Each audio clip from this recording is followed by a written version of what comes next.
This is Reverend Joseph San Jose ng Open Table Metropolitan Community Church or Open Table Church. And for this video, we are doing 15 question and answers. We solicited questions sa aming Twitter, Facebook, and Instagram account. And we actually received 38 theological, biblical, and practical questions. Now, we just had to choose 15 questions. We cannot do all 38. Some of the questions I actually compressed into one or magkasunod siya kasi related or connected naman yung some of the questions. So, let us begin. Question number 1. Hello, I'm a 15-year-old guy from Australia and I recently moved here from the Philippines. I don't live with my parents anymore as they're not as LGBT affirming because of their religion. Long story. How do you reconcile being LGBT with the Bible? I'm currently struggling with that. Una sa lahat, I want to acknowledge that it's unfortunate and I'm sorry to know that you had a bad experience and relationship with your parents because of their anti-LGBT religious conviction. At the same time, hindi ka nag-iisa. Marami tayong mga LGBT who have had and who continue to have such experience and relationship with family members, parents, siblings na anti-LGBT. So you are not alone, and I hope that you are in a better place and that you have people you can call as your chosen family who loves you, cares for you, and accepts you just the way you are. So to answer your question, how to reconcile being LGBT with the Bible, tatlong punto. Number 1, mag-research ka. No? Do your research. Find the answers for yourself. Information right now is more accessible and more available compared to 15 to 20 years ago when I was still in college. May internet na noon pero hindi pa tulad ng the kind of access to information and social media that we have today. And of course, there has been development and progress, progressive theology and queer theology for the last 20, 30, 40 years. So, research, no? Alamin mo, hanapin mo ang mga kasagutan, mga libro, mga articles sa internet. Later on, I will give references, suggested references. Pangalawa, sa iyong paghahanap ng mga kasagutan, sa iyong research, ipagdasal mo, continue to pray. Bring your concerns and your struggles to God in prayer. As LGBT Christians, as someone who continues to have faith, we still believe that we bring things to God in prayer and that we ask for God's guidance, the guidance of the Holy Spirit sa ating mga pag-aaral, sa ating mga reflection, at sa ating paghahanap ng kasagutan sa ating mga tanong. Number 3, last, try to find other LGBT Christians and other LGBT groups. Yes, you can research a lot, you can read a lot of books about progressive interpretations and progressive theologies, but there are certain things, there are certain answers that you can only realize or know or discover through being with people who knows your struggle, being with people who has similar experiences like you.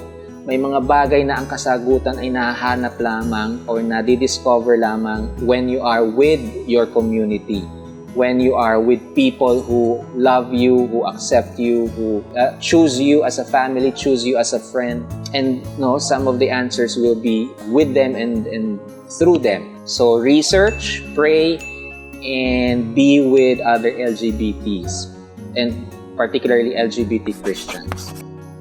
Now, may related question sa tanong niya, how did you come to the conclusion that homosexuality is not a sin? Quick answer, intersection, pag-i-intersect ng science, history, and religion, study of religion.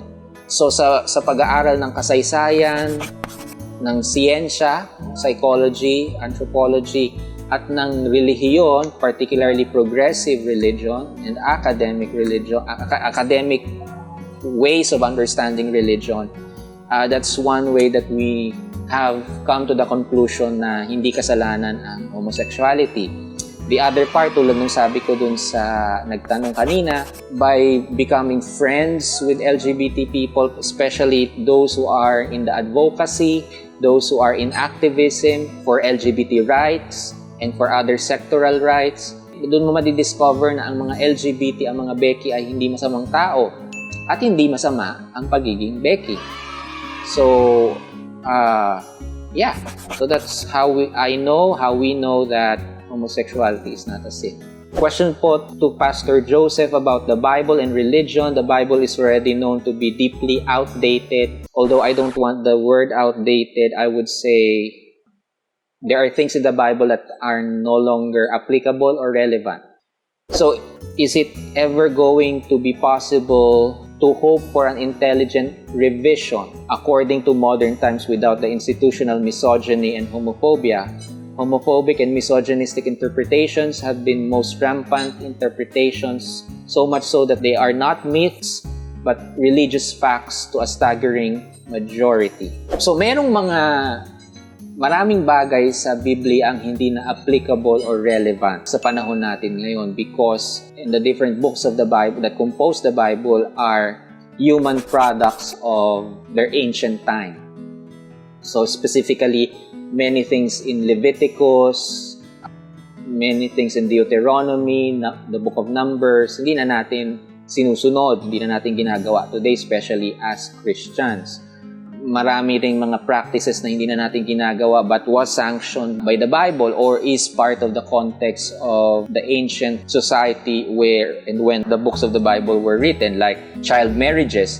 Pag ang batang babae ay nagkaregla na, the age of 13, 14 years old, pwede na siyang ipakasal ng kanyang tatay sa isang lalaking who is napakalaki ng agwat ng edad nila.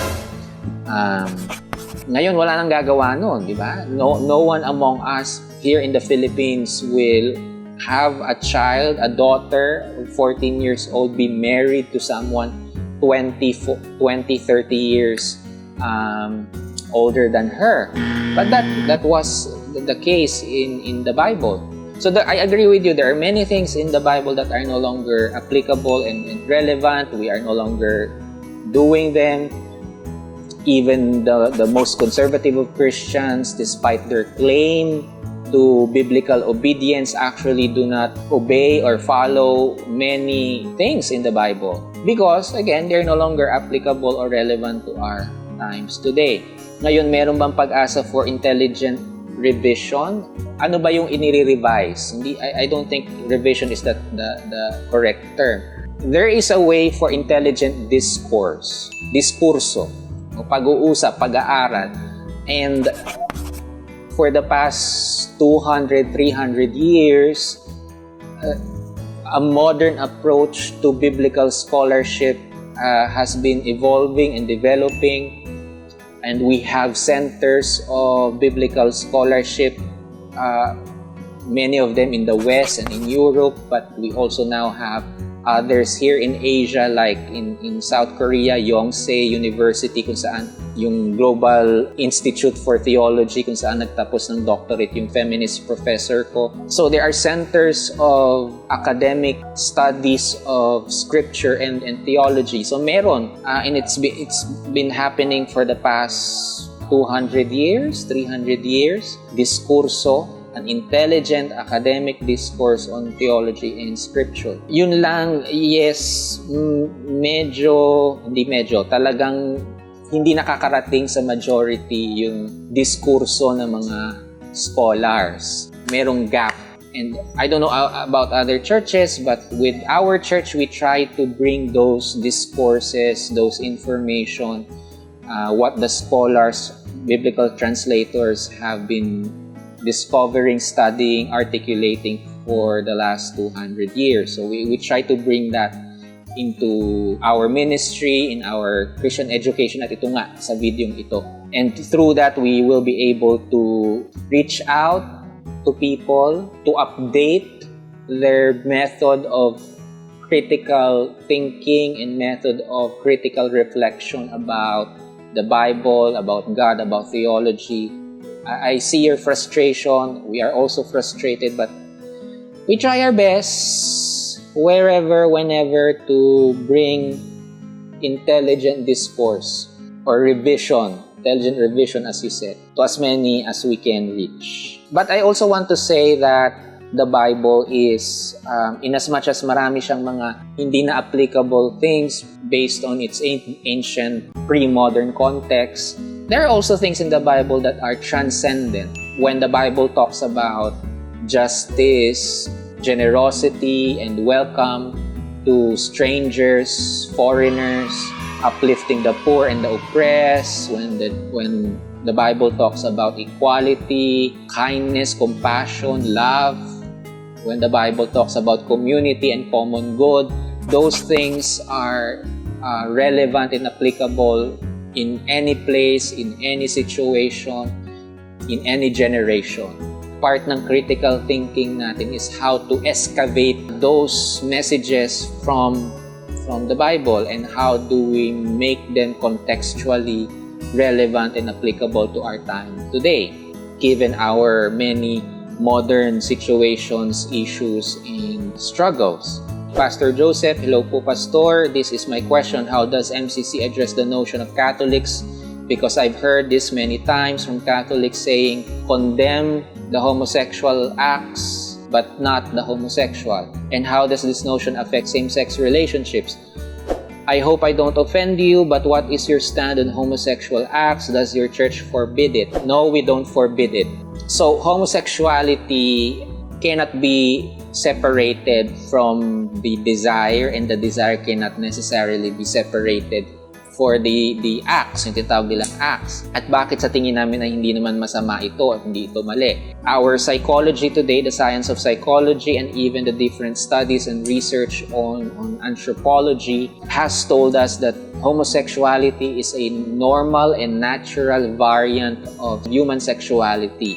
And anthropology has told us that there are various multiple understandings of sexuality and gender identity across many cultures, races, and for almost every generation. So because of this, we don't think that homosexuality and the acts coming from that kind of sexuality is natural, valid, and okay. In the same way na hindi mo pwedeng sabihin sa isang heterosexual na, hoy pare, yung heterosexual actions mo ay mali or masama. Itigil mo yan. Okay lang maging heterosexual ka, pero hindi pwede yung heterosexual acts mo.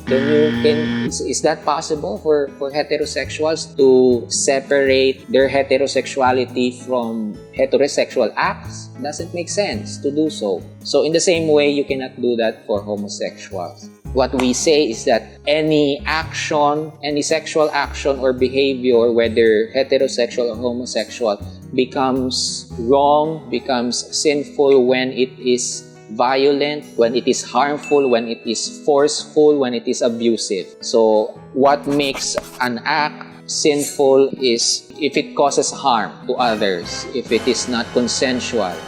May related na tanong doon, is sodomy a mortal sin? Huwag na natin pag-usapan whether mortal, venial sin. Pag-usapan na natin ito ba ay isang kasalanan. If you mean to say sodomy as anal sex, babalik lang ako doon sa sinabi ko na any action, whether done by a straight person, a heterosexual, or by a homosexual person, if it is consensual, if it is respectful, hindi siya harmful, then anumang sexual act yan, hindi yan masama. And yes, even straight couples do anal sex. So, anal sex, vaginal sex, oral sex, masama siya kapag ito ay ginagawa ng nakasasama at nakakapanakit sa kapwa. Also, how do you feel about Philippines being the only country in the world without divorce law? Anong pakiramdam ko na walang divorce law? First of all, hindi lang Philippines ang walang divorce law. Dalawa. There are two countries in the world. So, isa nga Pilipinas. Second is Vatican City. No? Vatican is a city-state. So, the Vatican and the Philippines are the two remaining countries that doesn't have divorce law. Huwag na tayo umasa sa Vatican, baka forever na silang walang divorce law. But Sa Philippines, yes, I feel terrible about it. Nakakalungkot na wala tayong divorce law. And in as much as I support marriage equality, the right to marry by consensual adults, I also believe that the right to marry includes the right to unmarry. Ang karapatan na magpakasal, dapat kasama doon ang karapatang umayaw na sa kasal, sa pagsasama, kung ang relasyon ay hindi na talaga maayos. At lalo na kung merong mga relasyon na meron ng domestic violence. So, yes, I support divorce in as much as I support marriage equality. At nakakalungkot na wala pa tayong divorce. Do you believe that the Bible is 100% true? Or do you believe it contains human biases? I believe both. I believe that the Bible is 100% true. Yes, 100% na totoo ang Biblia. At the same time, the Bible is not 100% factual. And the Bible is not 100% accurate, correct, or applicable. May mga bagay na totoo, there are things that are true but are not necessarily factual. There are things that are true but are not necessarily acceptable or accurate, historically accurate, not necessarily applicable or morally acceptable in today's standards, in today's understanding of society. So I believe that the Bible is 100% true, but I also believe that the Bible is not 100% factual, not 100% applicable, not 100% relevant to us today. And yes, it has human biases. Walang bagay sa Biblia na walang human bias. The Bible was written by human authors who in their writing included their human biases, their human consciousness, the context that influenced their lives and their mindset. So lahat yun ay nandoon sa Biblia. But does that mean to say that the Bible walang divine inspiration? Of course, there is divine inspiration. We believe that the Bible is divinely inspired. Inspired does not mean literally si God ang nagsulat ng Bible. Those are two different things. Pwede pa yung Quran. The belief of Muslims is that the Quran is literally a direct revelation of Allah. But the Bible is not. And the Bible does not actually have claims of that. The Bible and the different books of the Bible were divinely inspired and humanly written. Ang sacred status ng Bible, sabi ni Marcus Borg, a New Testament scholar, the authority and the sacred status of the Bible does not come from its human origin, but comes from its purpose, its sacred purpose. Ano ba ang purpose ng Biblia sa ating buhay bilang individual at bilang komunidad? Doon nang gagaling ang kanyang authority and sacred status. I have a question. What do you do with Romans chapter 1 verse 26-27? One of the verses that people use against LGBTs. Well, this is one of those examples where people think na para bang few sentences, so verse 26 and 27, let's say it's about 2 sentences, 2 to 3 sentences, is enough for us to say this is what God thinks. May ganung subconscious thinking ang mga tao na ayon sa chapter 1 verse 26-27 ng sulat ni Pablo sa mga taga-Roma, ito ang sinasabi ng Diyos.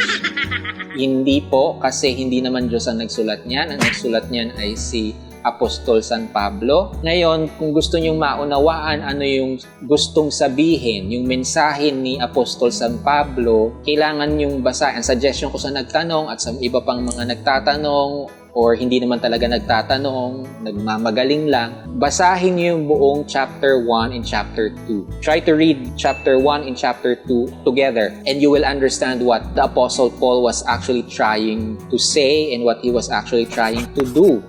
Because in the first few chapters, chapter 1, chapter 2 of Romans, Paul was actually trying to do a rhetorical speech, a rhetorical discourse.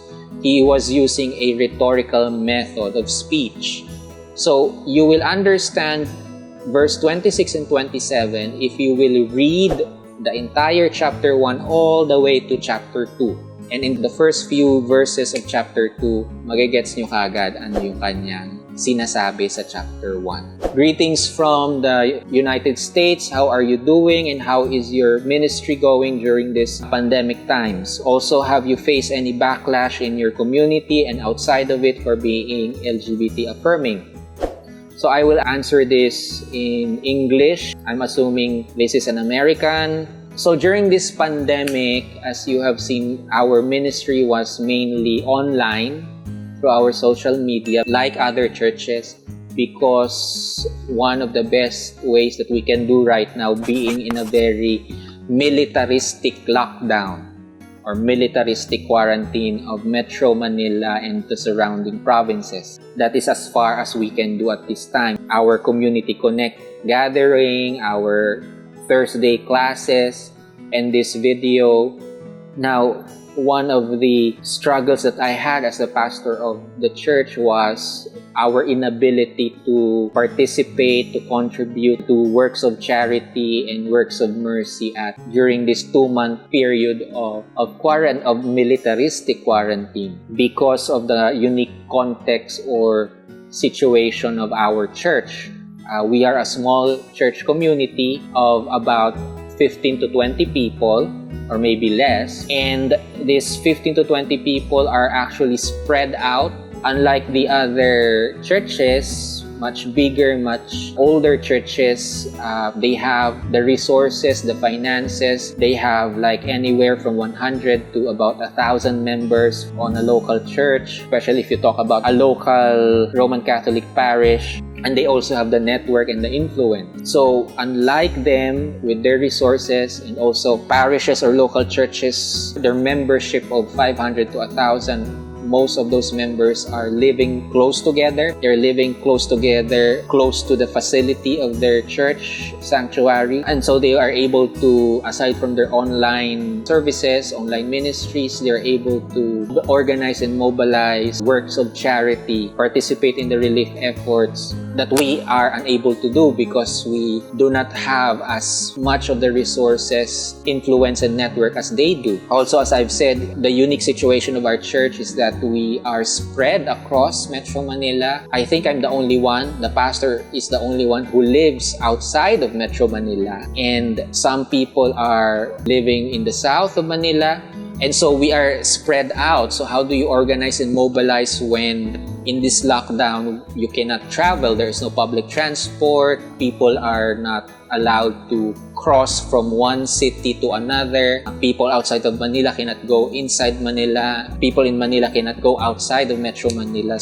But our commitment is, if the quarantine has been relaxed, then we will do what we can in order to provide relief efforts to communities that are still affected by this pandemic, by this situation. Backlash, we haven't really had any backlash other than every now and then we receive messages or comments in our social media from anti-LGBT individuals or groups. Other than that, we haven't really experienced, and I hope we don't experience any major attack or backlash. From within the LGBT community, well, there was a time where, and I guess this is coming from a lack of information and understanding about progressive theology and progressive Christian church, that some LGBT organizations didn't really reach out to us, and there was this gap many years ago between MCC as a LGBT affirming church and with other LGBT organizations.